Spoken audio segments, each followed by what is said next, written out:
উড়িষ্যার যে সমস্ত জাগ্রত মন্দির আছে তার মধ্যে একটি হলো বাবা চন্দনেশ্বর শিবের মন্দির। যারা দীঘা বেড়াতে যাবে তাদের 5 থেকে 6 কিলোমিটার দূরত্ব হবে এই মন্দির। সকাল সকাল বেরিয়ে গেলে তোমরা খুব ভালোভাবেই পুজো দিয়ে ফিরে আসতে পারবে। টোটো ভাড়া 250 থেকে 300 টাকা নেবে। যদি মনে করো চন্দনেশ্বরের সাথে সাথে উদয়পুর, তালসারি, ওশেনিয়া ঘুরবে, তাহলে 550 থেকে 600 টাকা টোটো ভাড়া পড়বে।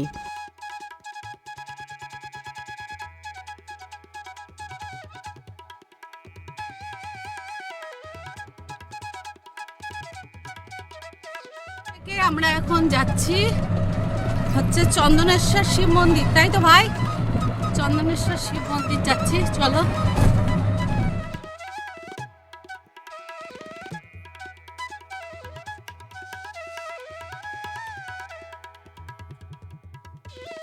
কাজু বাদাম, তাই তো? এই যে কাজু, এই তো বড়, এই তো কাজু, এই তো কাজু বাদাম, এই তো।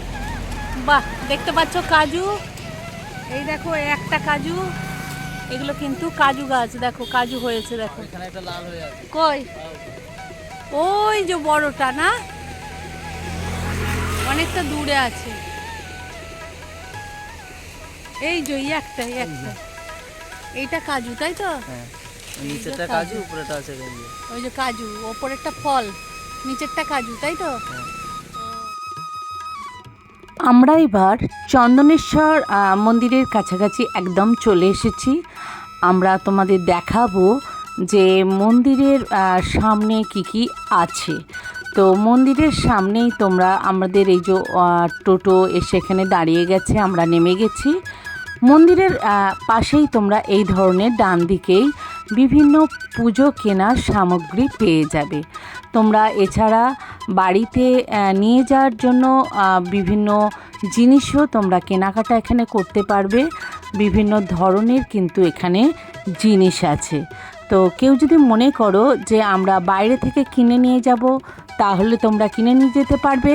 আর কেউ যদি মনে করো আমরা ভিতরে গিয়ে কিনবো, সেখানেও কিন্তু 2-1টা মন্দির আছে। মন্দিরের কাছে যে জিনিস বিক্রি হচ্ছে পুজো দেওয়ার জন্য, সেইটাও আমি তোমাদের কিন্তু দেখাবো। তাই পুরো ভিডিওটা দেখতে থাকো, একে একে আমি কি দেখাই। চন্দনেশ্বর মন্দিরে, যেটা হচ্ছে দীঘার খুব কাছাকাছি, ওয়েস্ট বেঙ্গল বর্ডারের শেষের পরেই চন্দনেশ্বর পড়ে যাবে। দীঘা থেকে চন্দনেশ্বর আসতে গেলে মোটামুটি 6 কিলোমিটার সময় লাগবে। তো এই মন্দিরের কি কোথায় কি আছে সমস্ত কিছুই আমি তোমাদের দেখাবো। আর বাবা চন্দনেশ্বরকেও তোমাদের দর্শন করব। এখানে ভোগ প্রসাদের নিয়ম কি সেটাও তোমাদের জানাবো। তাই পুরো ভিডিও দেখতে থাকো, অবশ্যই ভালো লাগবে। তো চলো আমি তোমাদের দেখাতে শুরু করছি। চন্দনেশ্বর মন্দিরের এটাই হলো মূল প্রবেশদ্বার। এই দরজা দিয়েই তোমাদের ঢুকতে হবে। ঢুকতে গেলেই এখানে পুজো দেওয়ার বিভিন্ন তোমরা দিতে পারবে। এখানে কিন্তু দানপত্র আছে, বিভিন্ন টাকা তোমরা দান করতে পারো। চলো, আমি এই যেরকম সামিয়ানা আছে, প্রচুর রোদ্দুর ছিল, তাই এই ধরনের কিন্তু ব্যবস্থা আছে রোদ থেকে যাত্রীদের একটু স্বাভাবিক অবস্থায় থাকার জন্য। এখানে প্রচুর কিন্তু মহাদেবের বাহনরাও ঘোরাফেরা করছে। এই ঢুকতে গেলে প্রথমেই তোমরা নন্দীকে দেখতে পাবে। আমি দেখাবো এই নন্দীর কানে কানে এখানকার ভক্তরা তাদের মনোবাসনা পূর্ণ যাতে হয় সেই কথাই বলে। দেখো এখানে কিন্তু এক ভক্ত নন্দীকে জড়িয়ে ধরে তার মনের যে কামনা বাসনা সেটাই বলছে। মূল মন্দিরটা যেরকম উড়িষ্যার মন্দির হয় কারুকার্যময়, সেই রকমই। তবে দরজাগুলো দেখলাম বেশ একদম পোক্ত আর পিতলের দরজা। তোমাদের আমি সেটাই দেখাবো। এখানে বসে বসে অনেকেই কিন্তু অনেক কিছু কাজ করছে যেটা মন্দিরের হয়। একদম বিভিন্ন ধরনের পুজো পদ্ধতি আছে। আর এই হচ্ছে দরজা। দেখে নাও, এই রকম দরজা, একদম সুন্দর দরজা। আমি এরই সামনে দিয়ে এসে দেখাচ্ছি, দেখো এখানে কিন্তু বাবার বাহনরাও ঘোরাফেরা করছে। আর এখানে সামনেই কিন্তু প্রদীপ জ্বালানোর সিস্টেম আছে। তোমরা মোমবাতি প্রদীপ যদি নিয়ে যাও সামনে দিয়ে, তোমরা এই দরজা দিয়ে, এই যে দরজা দেখতে পাচ্ছ পুরো একদম পোক্ত দরজা, সুন্দর, এই দরজা দিয়েই ভিতরে প্রবেশ করে বাবাকে দর্শন করতে হবে। তবে আমি যেটা দেখলাম, এই বাবাকে দর্শন করতে গেলে কোনো রকম কিন্তু পুরোহিতদের জোর জবস্তি কিছু নেই। তোমার ইচ্ছা যেমন যাবে তুমি সেইভাবেই দর্শন করতে পারবে। কেউ যদি মনে করো আমি পুজো দেব, পুজোও দিতে পারো।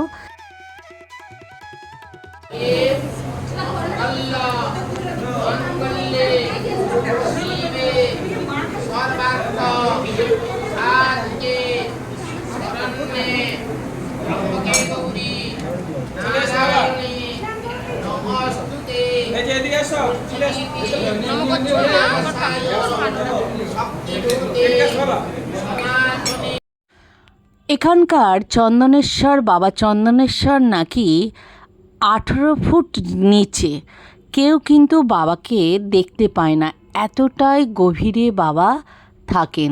এই দেখো গর্ভগৃহ, সবাই দর্শন করতে পারবে, পুজো দিতে পারবে, দুধ নিয়ে গেলে বাবার মাথাতে দুধও দিতে পারবে। আমরা বাবা চন্দনেশ্বরকে খুব ভালোভাবেই দর্শন করেছিলাম। আমরা গিয়েছিলাম সকালের দিকে। তোমরা চেষ্টা করবে বাবা চন্দনেশ্বর মন্দির সকালের দিকে যাওয়ার, তাহলে সমস্ত রকমেরই তোমরা এখানে মন্দির ঘুরতে পারবে ভালোভাবে, আর সমস্ত দেবদেবীদের মন্দিরকে দর্শনও করতে পারবে। তো বেশি দেরি হয়ে গেলে কিন্তু ভিড়টাও বেড়ে যায়। বাবা চন্দনেশ্বরকে দর্শনের পর এখানে আর কোন কোন মন্দিরগুলো আছে, এখানকার ভোগ পদ্ধতি কী, তোমাদের সবই আমি দেখাবো। চলো একে একে সেগুলো দেখতে থাকি।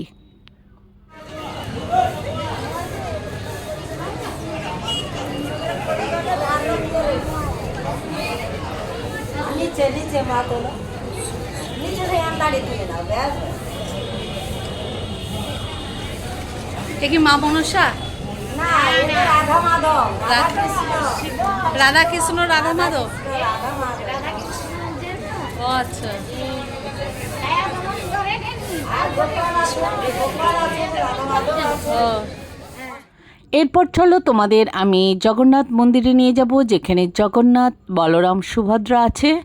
আর পুরোহিত মশাই কী বললেন তার সাথেও আমি তোমাদের কথা বলাবো, অর্থাৎ উনি কী বলছেন সেটা তোমরা শুনতে পারবে, জানতে পারবে। জগন্নাথ, বলরাম, সুভদ্রা কাঠেরই তৈরি তো? হ্যাঁ, আচ্ছা। তার মাঝে গোপাল আছে ছোট্ট, আর ওইটা কি ঠাকুর আছে? হ্যাঁ, মা লক্ষ্মী। ও মন্দির ওই চৈত্র মাসে গাজন হয় না বড় করে? নটা থাকতো, এপ্রিল 9 থাকতে 14, এপ্রিলের 9 তারিখ থেকে 14 পর্যন্ত মেলা হয়। মেলা এটা 15 লাখ মতো লোক হয়। 15 লাখের মতো লোক হয়। এই সবই পশ্চিমবাংলা, আর সব পশ্চিমবাংলার লোকই আসে বেশিরভাগই। আর উড়িষ্যার কম। উড়িষ্যার কম। আর এখানে ভোগ 1 লাখের মধ্যে 50,000 হবে উড়িষ্যা, আর 15 লাখের মধ্যে 50 উড়িষ্যা, আর সব পশ্চিম। আচ্ছা, ওয়েস্ট বেঙ্গলের লোকই বেশি আসে। না, এটা ওয়েস্ট বেঙ্গলের যেমন ঘর বাড়ি আছে। আচ্ছা আচ্ছা। আর বলছি, আর বাবার লক্ষ্য ওই পাশে। আর খাওয়া দাওয়ার এখানে ভোগ প্রসাদের কোনো ব্যবস্থা আছে? হ্যাঁ ধরুন কোনো প্রতিদিনের ভোগ প্রসাদের কোনো ব্যবস্থা আছে কেউ? হ্যাঁ হ্যাঁ হ্যাঁ আছে, এখানে নিতে পারবে? হ্যাঁ, কোথায় আছে? এটা আমরা করি। আচ্ছা। বাবার যে ভোগটা হয়, হ্যাঁ। এই জগন্নাথ মন্দির দেখছেন, আচ্ছা। এনার আমি পুজো করছি। হ্যাঁ। এনার যে ভোগটা হয় আমি করি। আচ্ছা। আর বাবার যে মন্দিরটা, হ্যাঁ। ওই সকালে একবার ভোগ লাগে, আচ্ছা দুপুরবেলা একবার লাগে, আচ্ছা। রাত্রে একবার লাগে। আচ্ছা। রাত্রে অন্নভোগটা লাগে, রাতে অন্নভোগ দিবসে অন্ন লাগে না, বাবার কাছে লাগে না। লাগে না? না, আচ্ছা সুজি, মিষ্টি, কলা, ফল টল এইসব দিয়ে বাবাকে সকালবেলা ও নিত্য নৈমিত্তিকে আমি ওখানে সেবা করি। আচ্ছা বাবা আচ্ছা। ব্রাহ্মণও নেই, হ্যাঁ, কিন্তু সকালে ওখানে সেবা করে না। করতে পারে না। আমার বাবা করতো, আমি করছি। আচ্ছা বাবা আচ্ছা। আপনার নাম কি? সুশীল পান্ডা। সুশীল পান্ডা। সুশীল পান্ডা। আচ্ছা আর এই জগন্নাথ মন্দিরটা আমার পার্সোনাল মন্দির। আচ্ছা, তাই ওই দিনের বেলা কোনো অন্নভোগ হবে না? দিনের বেলা বাবার কাছে অন্নভোগ হয় না, হ্যাঁ রাত্রে অন্নভোগ হয়। হ্যাঁ জগন্নাথের দিনের বেলা অন্নভোগ লাগে। আচ্ছা আচ্ছা, ওখানে ভোগ প্রসাদ নিতে গেলে সিস্টেম কি? সিস্টেম কিছু নেই। হ্যাঁ আপনি ধরুন একজন তার বাবাকে প্রসাদের ভোগের জন্য আচ্ছা ধরো এটা দিল, আচ্ছা সেই পয়সার মধ্যে তার কাজ হবে, আচ্ছা করিয়ে দেওয়া হবে। আচ্ছা বাকি সে যদি প্রসাদ নিতে চায় হ্যাঁ প্রসাদ নিয়ে চলে যাবে, ও। তাহলে আমরা এখানে মেটে দিই। আর এই যে চন্দনেশ্বরই তো শিবের নাম, শিবের নাম হ্যাঁ ও কতটা অনেক নিচেতে আছে? বলা যায় না, আমরা একটু বলছি যে 15 ফুট 20 ফুট। হ্যাঁ একদম নিচেতে আছে। সেটা কেউ একবারে পাতাল থাকতে বাবা আবির্ভাব হয়েছে, কোথায় হয়েছে কেউ জানে না। আচ্ছা আচ্ছা, আর এই পুকুর আছে পাশে না একটা? ওই যে পাশে পুকুরটা, কোন পাশে আছে? ওই আপনার এই সাইডে, আচ্ছা এই মন্দিরের সামনে গেলে পুকুর দেখা হবে। আচ্ছা, ওই পুকুরে কি সবাই স্নান করে? ওটা হ্যাঁ, ওটা নীলি পুকুর বলে। নীলি পুকুর? নীল নীল নীল পুকুর, আচ্ছা আচ্ছা, নীল জল নাকি? হ্যাঁ, আচ্ছা জলটা নীল সবসময়। আচ্ছা আচ্ছা, অসংখ্য ধন্যবাদ আপনাকে এইটুকু তথ্য দেওয়ার ভালো জন্য। থাকো মা, আচ্ছা, খুব ভালো থাকো। গরু জগন্নাথের বাহন। এবার তোমাদের আমি নিয়ে যাব মা মঙ্গলচণ্ডীর মন্দিরে। চলো মা মঙ্গলচণ্ডীকে দর্শন করি। না মঙ্গলচণ্ডী, মা মঙ্গলচণ্ডী।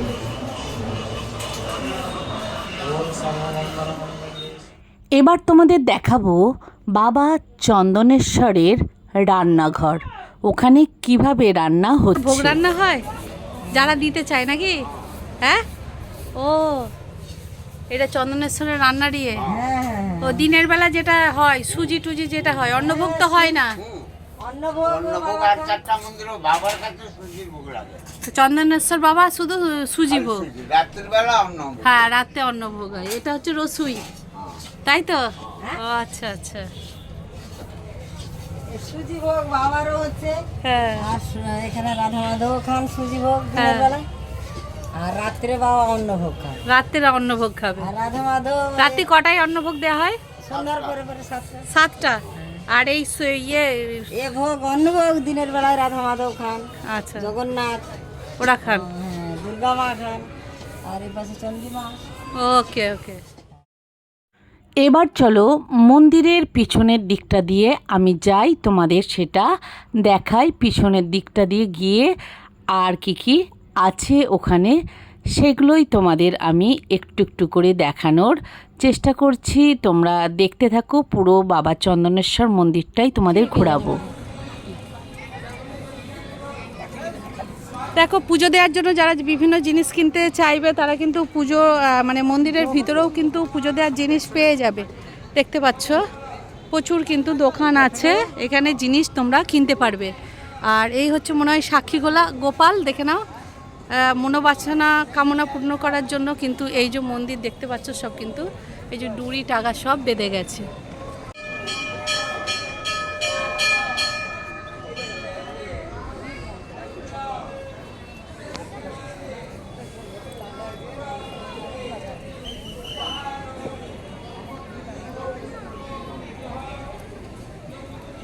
সাক্ষী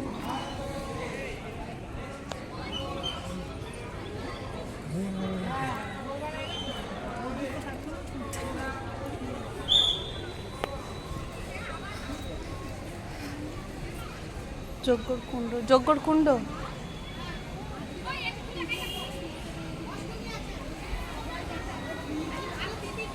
এটা দুর্গা মন্দির না?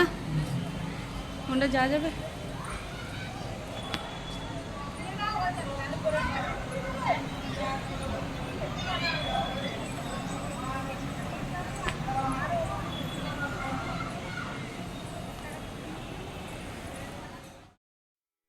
দেখো নীলি পুকুর থেকে যে ভক্তরা তারা কিন্তু ডন্ডি কেটে কেটে বাবা চন্দনেশ্বর মন্দিরের কাছে যাচ্ছে।